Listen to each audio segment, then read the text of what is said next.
Good afternoon, everyone. My name is Robert Baggett. I'm the Special Agent in charge of USCA OIG's Investigative Liaison and Special Operations Division. I also happen to be an adjunct professor at several universities across the United States. I wanted to take a moment and provide an introduction for Debbie Chen. It's been a pleasure connecting with you, Debbie. I'm great for us to have this fireside chat today to discuss careers in the public sector. Yes, thank you very much for having me.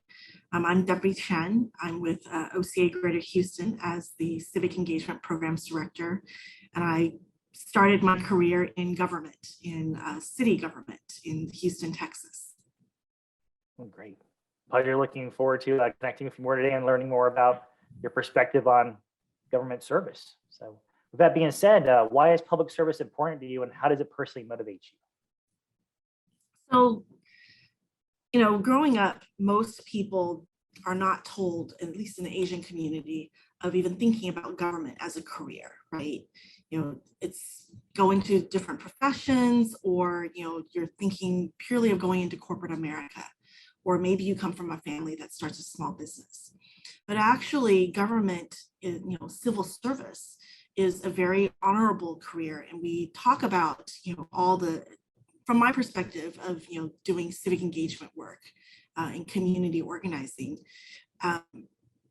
we talk about having power for the API community and access and the inclusion of Asian Americans in different programs that are out there, services that the government provides.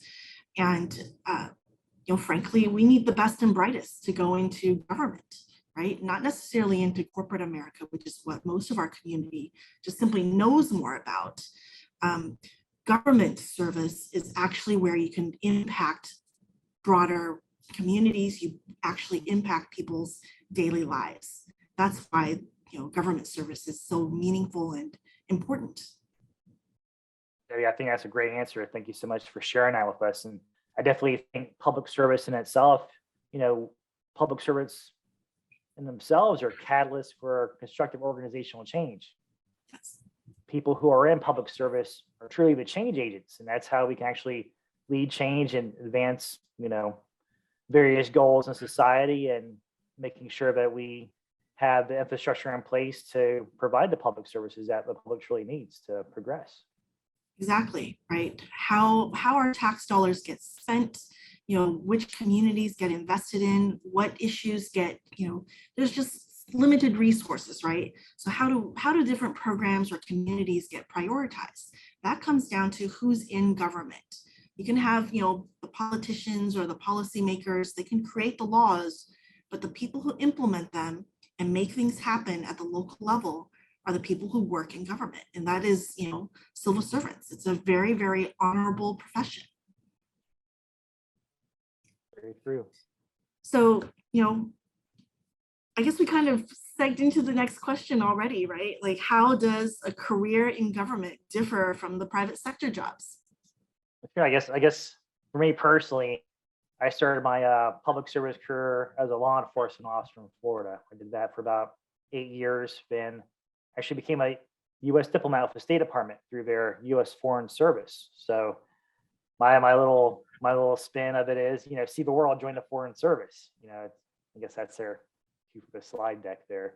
But in terms of my job as I was cross-trained as a special agent and as a consular officer. So I did tours in Los Angeles, DC, opened up the first criminal investigations program in U.S. Consulate General Shenyang, China.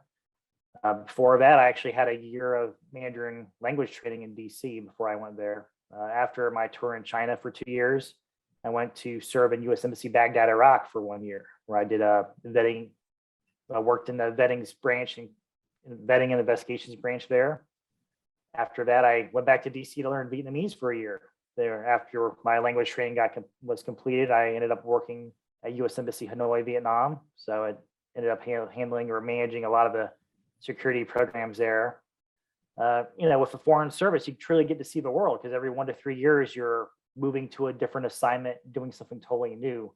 So if you really want to broaden your horizons and learn more about foreign cultures and experience those cultures and see a lot of sites that a lot of people will never get to see, I think the federal government, including becoming a State Department diplomat is truly a great way to go.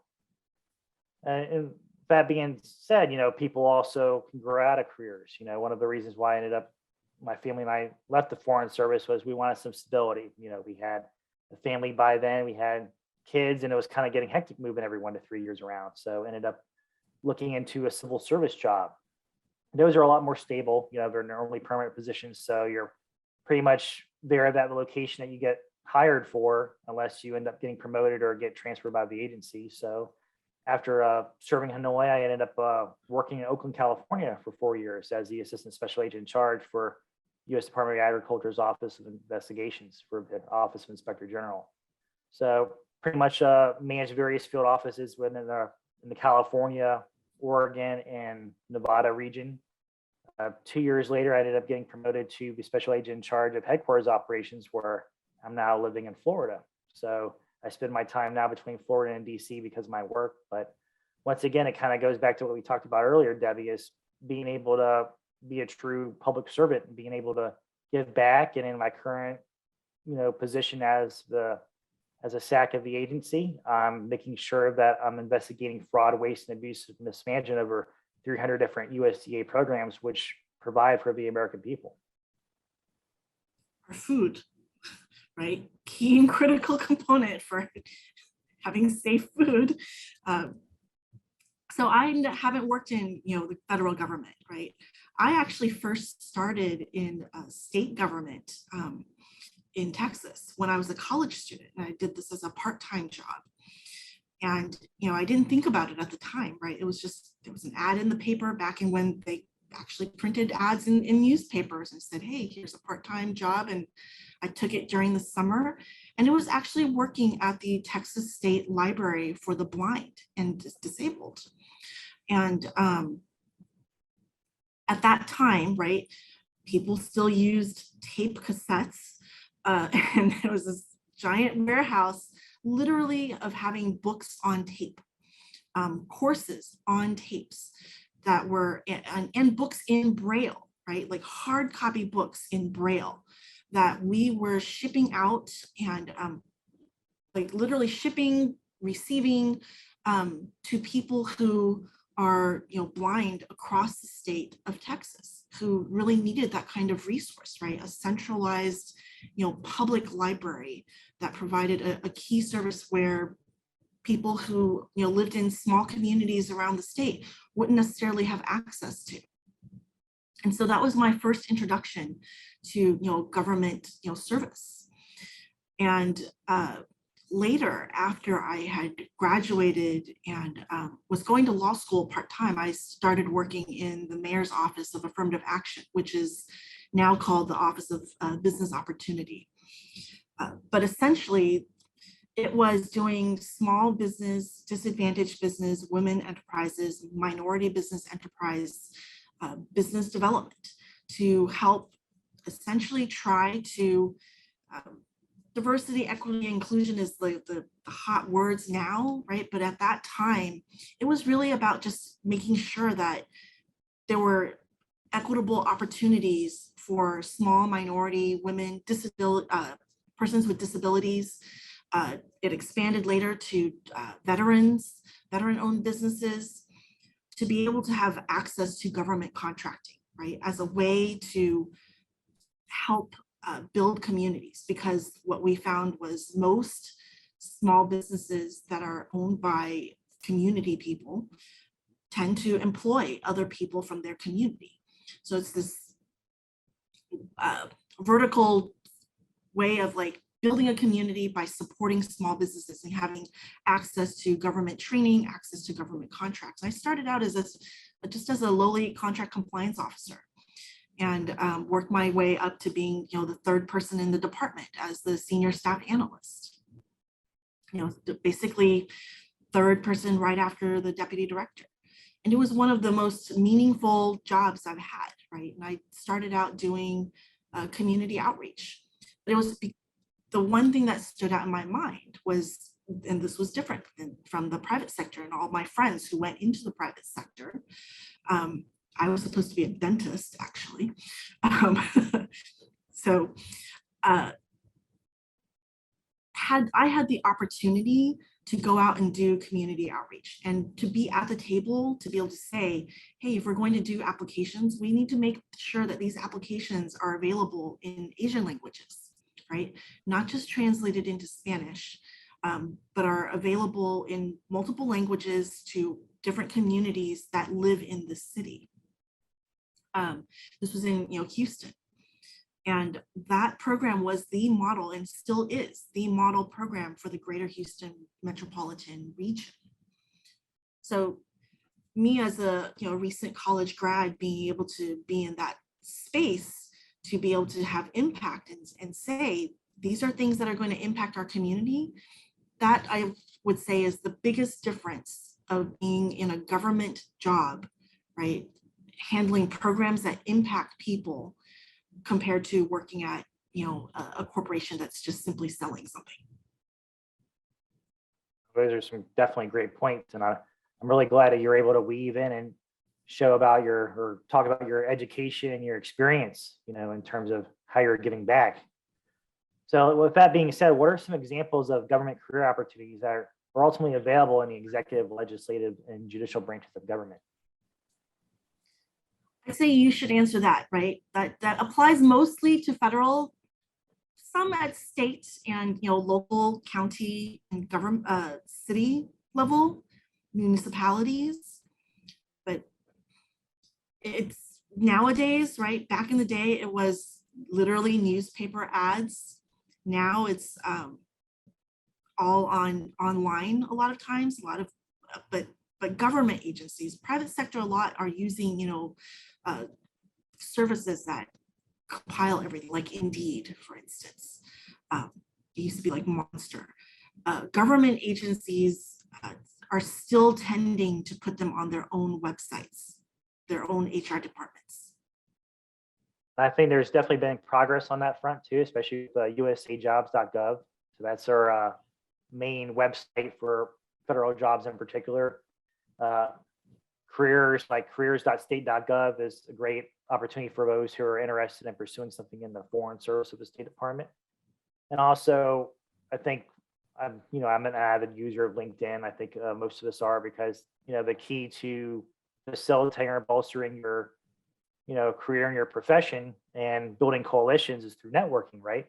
And I think I've definitely seen a much bigger monumental increase in federal departments and agencies, and even you have the state and county level broadcasting career opportunities within their own organizations too, especially in terms of HR recruitment items. I know career fairs in the regional local area. So I think across the board, I think the public sector has been doing a very solid job of leveraging technology to not only advance their particular entity's mission and agency or department goals, but also to conduct outreach to try to persuade the next generation of citizens in society here, to pursue careers in public service. Well, the federal government is facing a outflux of people who are retiring, right? The baby boom generation is retiring. My understanding is that most of the federal agencies all have plans of how they're going to retain institutional knowledge, how they're going to transfer institutional knowledge, how they're going to be actively recruiting, right? So like you said, there is usajobs.gov, but individual agencies are still at least posting the position, even though you're applying through USA Jobs, they're posting the descriptions. And that's the same thing at the local level, right? The state or the counties, local cities, municipalities, each of those government agencies or entities levels have an HR department or HR agency that may have one central location or platform that they're using for people to apply online. But every agency themselves, or rather every department even, sometimes even to the level of projects, they will usually also post, at least the position description, and then there'll be the link to go, wherever, right? it kind of segs into, our next, question, right? Of, what's the application process like? It's different and yet very similar, right? Almost everything is online. But the reality, and this is the piece that people don't always tell you about, is it is still very, very much about who you know. I'll just give an example, here locally in Houston. If you see a job posting on a city website, right, or even at the county, and look at the dates, like how long is the posting for, right? If that posting is posted only open for 1 week, only open for 2 weeks, right, or a shorter period of time, that generally means that they have someone in mind internally, okay? But all government agencies are legally required to publicly post and give people the opportunity to apply, right? So they will post it. They may even interview, 2 or 3 different candidates, right? And to be fair, just because a department has someone in mind isn't always necessarily a guarantee that, oh, that's the person they're going to give it to, right? Someone comes in with a, awesome resume, they interview well, there's still that opportunity for minds to be changed. So I don't want to discourage anyone from applying for something just because you look at the job posting, it's only got like a week or a 2-week window, right? Versus open till filled, or they post it there for, 6 months. Sometimes you might even see a posting that's there and then suddenly disappears. And then a month later, it gets reposted, right? That just means maybe something was happening internally with, a budget question, or, for the whatever reason for why they were, posting that position to hire somebody, that may have changed. But again, if you can qualify, or even if you don't perfectly qualify, but you're fairly close, right? I would still encourage you to apply, because the person, I've been in a hiring management position before, and I can tell you there was the standard of like, okay, this is what you have to do, right? And these are the minimum basic requirements. But when I looked at applications, okay, somebody, maybe the job says you must have 3 years, work experience, paid work experience. Maybe some candidate only had 1.5 years or 1 year. But you know what? They had all this other community volunteer service that they did. They managed programs, they ran different things. That automatically implies that there are some supervisory managerial skills involved with that. It's a heck of a lot more difficult to, frankly, to motivate and manage people who are not being paid as volunteers. And if you're able to do that, right, that's a skill set that goes with you when you're managing people who are paid to be there, okay? They have to show up because it's their job, versus someone who is a volunteer. They don't have to show up. They show up because they like you, you've motivated them, they're inspired by the work, or they believe in it, right?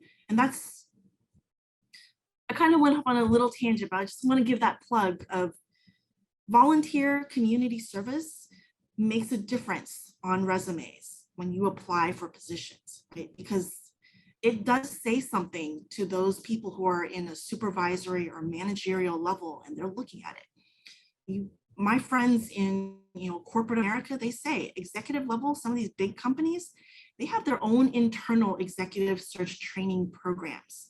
And a part of that, they have internal community service, projects that they encourage employees to get involved with.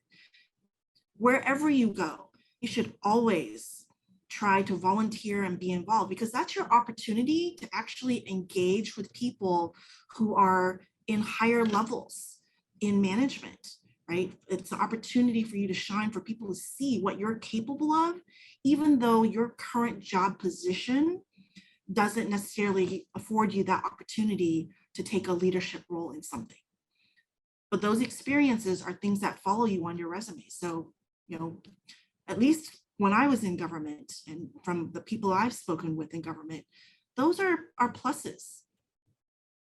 Absolutely. I definitely want to echo some very key points that you raised. One, if you don't put in, you don't apply, you'll never know. You always wonder what if, right? And that's the thing, no matter what you do, if you think you can make the minimum qualifications or above, put in for it. And if you get an interview, you're learning from that experience, Exactly. regardless of what happens in the end with the interview, you're the more that you feel comfortable conducting the interviews or being interviewed, I guess I should say, because I've been on both ends of the panel, as a hiring official versus someone who's being, who's applied for the job. And every time I go through the interview process, no matter what side of the table I'm sitting on, I'm learning something. You know, I'm learning about the questions that are key, especially as of late. You brought up diversity, equity, inclusion, and accessibility. Those questions seem to be very common these days on hiring panels, and it's one of the questions or the topics I ask when I'm on hiring panels and I'm interviewing candidates as well. So I've been on the receiving end, on the asking end of that, and also to dovetail into your comments in terms of volunteer experience. I think that's very beneficial because especially now they're just, employers are not only looking at the hard skills, they're looking at the interpersonal and the soft skills. They're looking at the whole person concept. What can this person ultimately bring to the table to lead change in their organization? Yeah, And that also dovetails whether or not this person is going to be a good fit. We talked about, or you talked a about a little team bit player. about executives, right? The executive core qualifications, leading change, leading people, business acumen, results driven, and building coalitions. Those are the five ECQs that employers are looking for. I guess I should say, departments and agencies are looking for, and people who they want to promote to higher level positions, including the senior executive service. And OPM actually grant founded those based upon research in the private sector.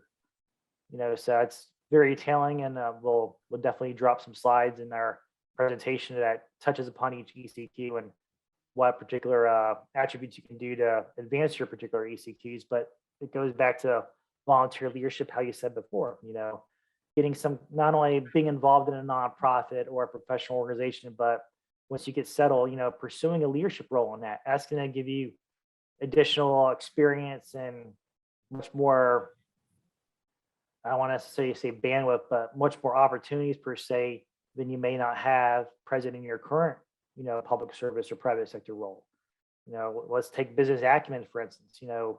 Maybe as a computer programmer, you're not dealing with budgets, right?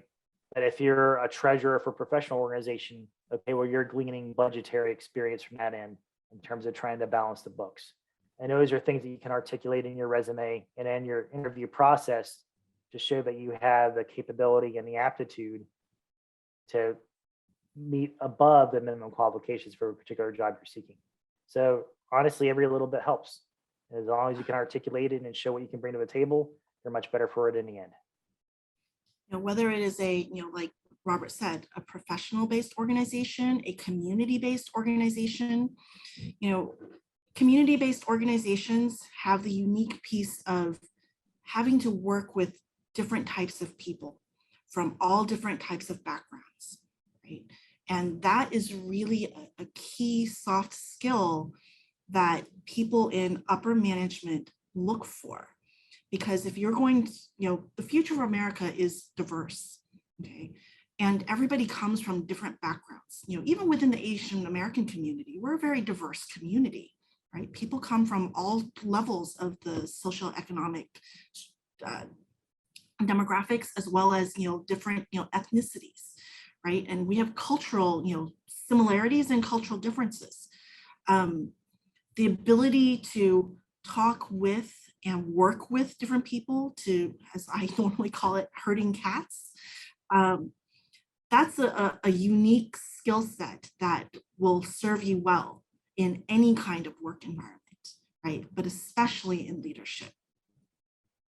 And we want to see, I think the biggest reason why Robert and I are here today is we want to see, AAPIs, young AAPIs, go into government service. And we want you to climb that ladder. We want to see you as the future, directors of departments and, directors of programs, because you're going to have that unique perspective of making sure every community is included, including the AAPI community. And you're going to look at it, hopefully, right, through the lens of this is an immigrant-based country. This country is built by immigrants. This country was, we are still on the land of Native Americans, indigenous people, built with slave labor in this country.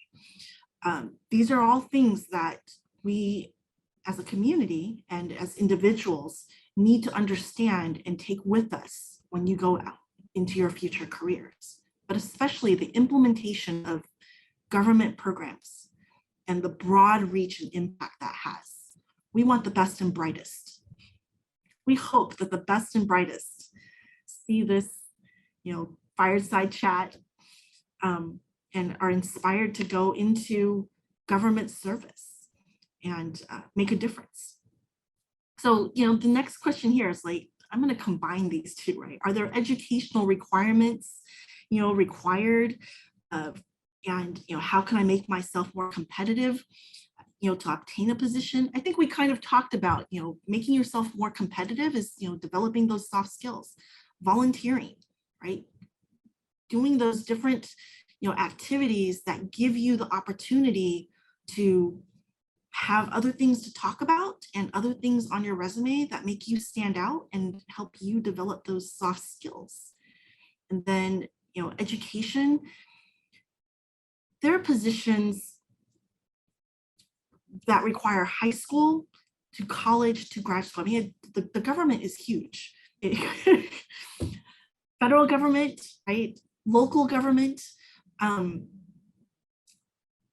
can be anything from someone who is, maintaining the basketball court in a local community center, right? To being a part of the maintenance teams at an airport. No job is too small or too low, too high, or too important or the least important. Every job in civil servants, in government is important because government jobs and the people who work in them, they provide the services that make our country run, right? They provide, the services that make communities livable, sanitation. We've just gone through, COVID, right? And, every sanitation department worker was key and critical as a frontline worker. We didn't think about that, but just think about everybody sitting at home generating trash, because we're all at home, how much extra trash was generated as a result of that, right? And people don't think about that, but those are actually very key and critical jobs that don't necessarily require a PhD to be able to do that, but is a key, critical, and important job and a stable job. I liked how you talked about stability, because that's one of the best things about the public sector. Once you get vested, you're going to have that job unless something ends up major happens, right? And one of the things about a lot of public sector jobs, in terms of stability, you'll have the pension, you'll have, the 457s or the thrift savings plan, so I think those are definitely key. And, and every job is critical, we're all public servants are basically a piece of the bigger puzzle, to where if we are missing pieces of that big puzzle, we want to be able to build great teams together and achieve mission goals, right? Yeah. Public servants, what Robert said, right? From a very practical standpoint, doesn't make a lot of money. That's probably the first thing a lot of parents will say, well, maybe working in government doesn't pay that well, right? Again, it depends on what level, right? If you're starting out as entry level, yeah, maybe it's not making quite as much, compared to going into corporate America, but I can tell you it's a heck of a lot more stable, it's not, something where you're going to be, easily fired and let go just because the economy isn't doing well, because basic services still need to happen. people still rely on these basic services. Government is one of the few places that still has, pensions or a variation of a pension. It's very stable in terms of retirement and, healthcare benefits. And more importantly, healthcare benefits, especially in the federal government level, right? Healthcare in Texas, at the state, county, and city levels. And I believe in most states, actually, when you retire as a government, employee, a civil servant, you still have healthcare, for you in your retirement. And that is on top of Medicare, right? So Medicare only covers 80% of healthcare costs, and you attain that once you hit 65 years of age. That other 20% for government employees is covered usually by government, healthcare programs.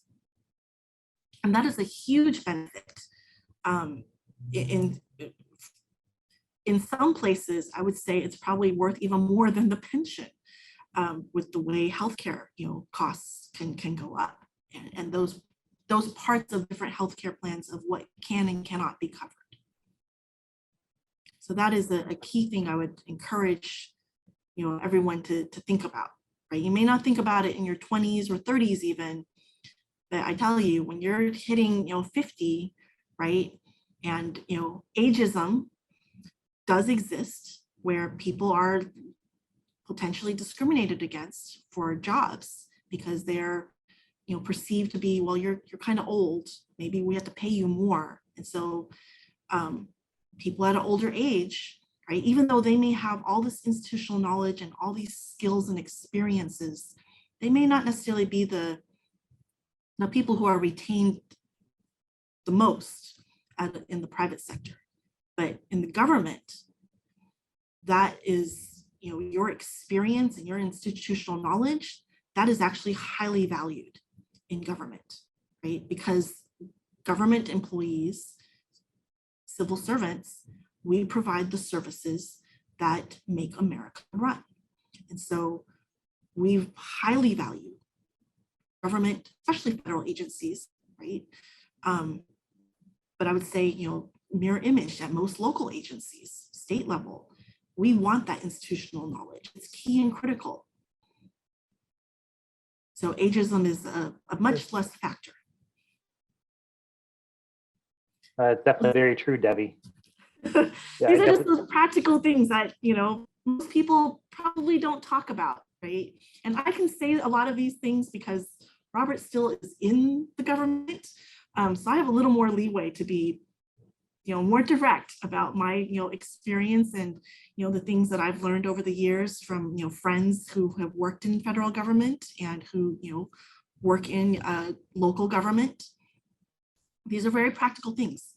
But, ageism is real. Discrimination is real. But much, much less so in government.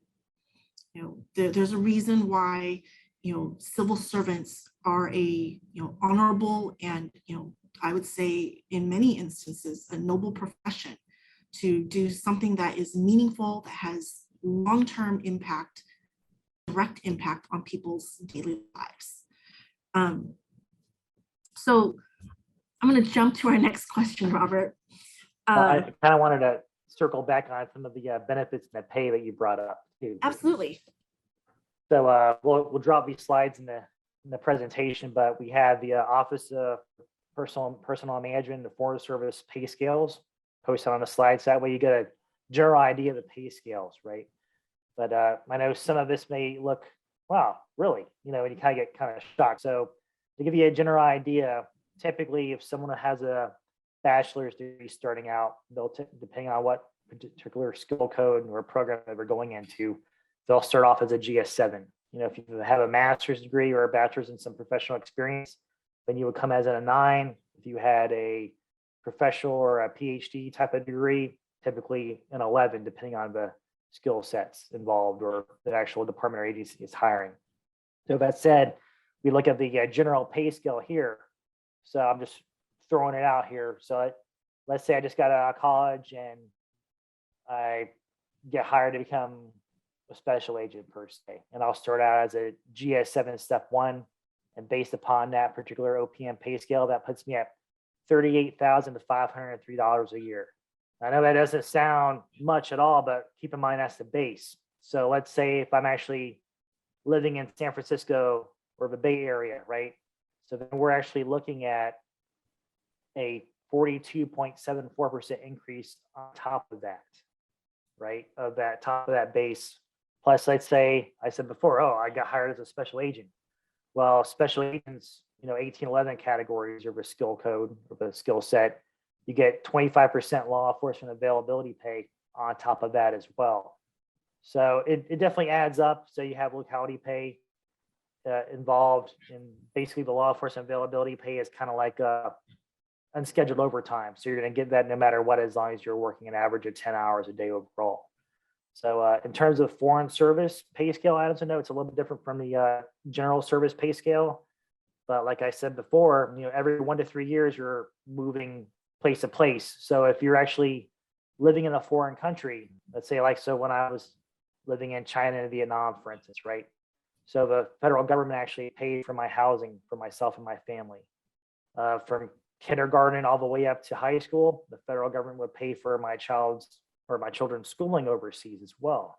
So there's these different perks, so you'll have it's a hardship post, you'll get post differential pay. If there's hazard pay, you would end up getting additional pay. In Baghdad, it was 35% post diff back then, 25% danger pay.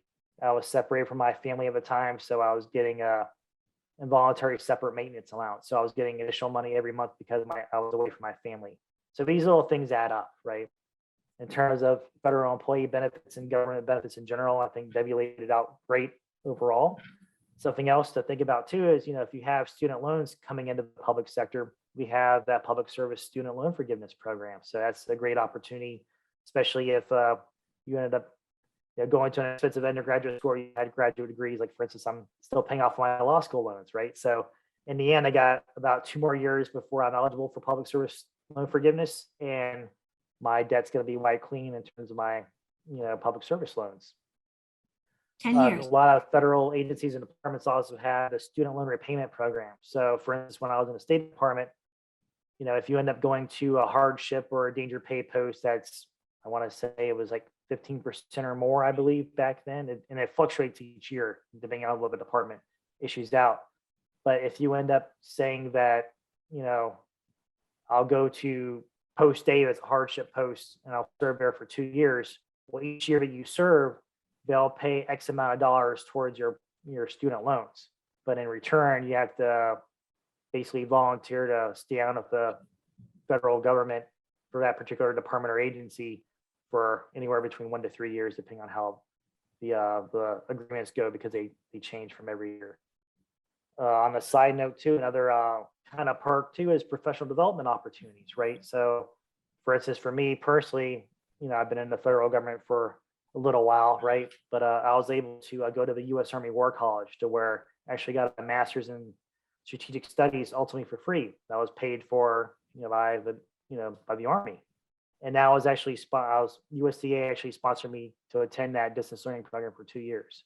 So ultimately got a free master's degree deal, and there's various, programs that a lot of federal employees can actually volunteer and compete for to get, opportunities such as that. So I'm going to throw out the last question, right? How important is networking in applying for government positions? How can I start building my network now in preparation for my job search? I think from my perspective personally, I think it's very important, especially if you're trying to break into something new, especially for students, you have a network of professors already available to you, definitely connect with them direct and express your interests and ask for guidance. For some of the universities I actually adjunct teach for, I'm a member of their criminal justice mentoring program. So I actually had a student reach out to me earlier this week who's actually currently in the federal government but that student wanted to move into becoming a federal agent, and had about an hour-long conversation with the student, talked about the steps that can be taken to break into that niche, how to tweak resumes, prepare for interviews, job searches, things of that nature, and just basically provide that guidance. And if you can connect and facilitate, connect with your professors on that level, especially people who were or are in those particular positions, that's that relationship is priceless ultimately, because they can open the door and serve as a gatekeeper to looping you into other people in that field. And it's basically, you have that network established. So if there's questions about a particular job or position or particular career path, you have that open line of communication where you can just reach out, because ultimately, in the end, you basically have to demonstrate to the department or agency that you're applying for why you're the most highly qualified person and the best fit for this position. And I think if you can get a network of people on your side per se to give, help you with your interview, with conducting mock interviews, right? Or being a second or third eye for that resume. I think it definitely pays dividends, and that definitely helps you further in your career, because once you actually get in your career, you'll seek a mentor out, especially at my level, I'm actually a leadership coach. So for one of the federal entities. So I provide basically free leadership training to people who request it. But even at my level now, I still seek out coaching opportunities for myself to be coached, because, everybody, ultimately, I'm a kind of the philosophy, you have to learn constantly. Professional development and learning is an ongoing thing, especially when you're in the public service, because, times change, technology changes, social issues change and evolve, and you have to ultimately be on your A game to not only address the changes that need to take place in public service today, but forecast the changes that are going to occur tomorrow and be one step ahead of the game. Yep. I'll just follow what you're saying in terms of, constantly educating yourself, right? I can't emphasize enough how important it is to read, like to actually read the news, okay? Everyone who has a cell phone, right? Read NPR, like download the NPR app. If you have Apple, like Apple News, like read, because you have the opportunity to read things like, Business Week, read Entrepreneur, download the AP app, right? Politico, like read about things that are related to business, that are related to government, even entrepreneurship, right? A lot of, skill sets of, thinking outside the box or being solution oriented, right? Thinking of how to actually execute and, implement something in an efficient way. Those are all things that, can be learned and can keep changing, right? The environment keeps changing. So, being knowledgeable about what's going on in current affairs, read the news. NPR really is one of the great, like, broad, strokes of news of different things, right? And it covers business, it covers social things, it covers culture, it covers history. It's a very good base of knowledge, along with the AP, the Associated Press, and I would encourage everyone also to actually do a paid subscription to a newspaper, right? Subscribe to the newspapers and support good journalism that gives accurate news, so that and magazines, Time magazine, The Economist. Make sure that you are because when you read, right, it's not necessarily just for a course or a class. It's general knowledge and cultural shifts that you're absorbing as you go, right? And that impacts how you approach things and how you approach problems or just life, and the people that you work with and colleagues in general. Those are intangible skills that you'll absorb as you read more. And I'll say one other thing too.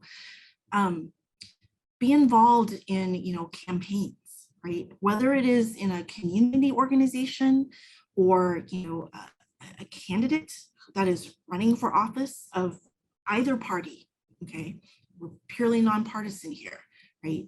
The AAPI community needs more people to be operatives on campaigns, everything from learning how to canvass to phone banking to becoming hired staff on campaigns. And the reason why is there is a whole level of government positions, okay, that are tied to candidates who win, right, to politicians.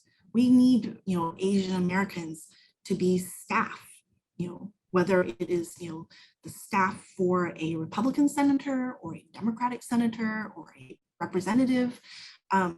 We need more AAPIs to be staff. We need more AAPIs to be civil servant level staff to Congress, right? To maintain the institutional knowledge and literally be a voice there.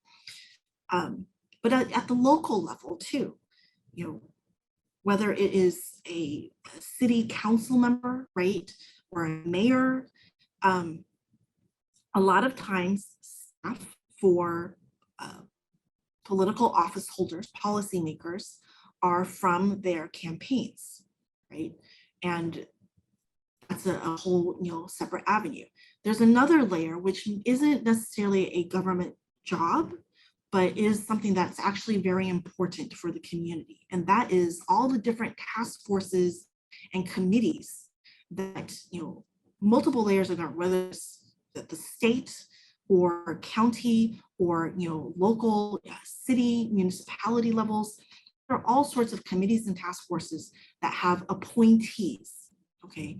People who get appointed onto those committees, many of which are not paid, some of which are paid, or at least a stipend, where they are making policies or they are making policy recommendations or investigations on different program possibilities to support different levels of government. Those are a lot of times political appointees. And how do they choose people, right? Part of it is based on qualifications. Part of it is who you know. And how you get known is people who are in the periphery, right? People who have worked on campaigns, people who have donated to candidates, to campaigns. But really, for the most part, is people who get involved. So the bottom line for what I'm saying for those type of jobs, right, is get involved. If you're a high school student and you have the bandwidth and the time, or a college student, call up your local city council member. I've had interns who've done that, right? They called up their local city councilman and said, hey, I would like to be an intern, whether it is paid or not, right? A lot of times they don't advertise those things. You just got to go ask for them. There are community organizations. OCA has a national internship program. Apex has an internship program. Multiple chapters in local community organizations. CL USA and CL Academy supports internships, right? We encourage you to go be an intern somewhere, right? Intern at a local community organization and intern and volunteer on campaigns so that you have another avenue of being able to see how things work and develop those relationships with people, right? You never know, someday that line that you put on your resume of like, I worked wherever, that could be something that sticks out from your resume that makes you stand out compared to other candidates. Absolutely. Very true. David, I think you've raised some great points too, in terms of take the initiative. You got to take the initiative. You may have to step out of your comfort zone, but you're going to grow from that. I think that's really key. A lot of my internships were unpaid in the beginning just to get my experience and get foot in the door. That opened up other opportunities and relationships for me.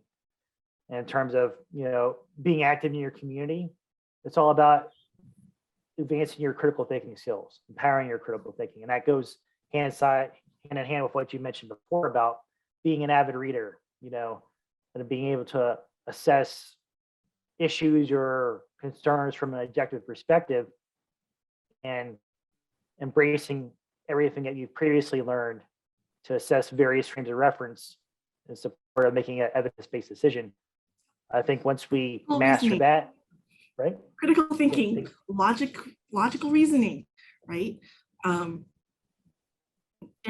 don't be afraid to ask, right? There may not be a position that's advertised out there, okay? But you know what? They may create a position for you, or maybe you start out as unpaid, and then you know what? You did such a great job. They find you to be valuable. Then don't be afraid to ask, to say, hey, you know, I really can't afford to be doing this, you know, unpaid. Can I at least get something, right? Is that a, you know, something that can be, you know, considered for the next budget cycle? Or, you know, can we, you know, help to find a sponsor who wants to, you know, sponsor internship stipends or bus passes? Like, don't be afraid to make the ask. The worst that can happen is, sorry, you know, we can't, you won't know unless you ask. Just wonder what if you don't ask, right? Yeah. And it's okay to be shy, right? Like Robert said, apply for those positions just for the experience and the practice that affords you. You know, nobody starts out perfect. No one starts out, you know, being the perfectly polished speaker, right? Or the most comfortable speaker. Those are all skill sets that can be learned. Absolutely. All starts with you having a desire to learn, and you all want to be listening to this presentation if you didn't have that desire already to pursue a career in public service. Yeah, so thank you very much for, you know, listening to us today, sharing some insights with you, and, you know, please, you know, support community organizations and CLUSA for providing this opportunity. And we're happy to engage with you if you have, you know, further questions. Thank you, everybody. Thank you.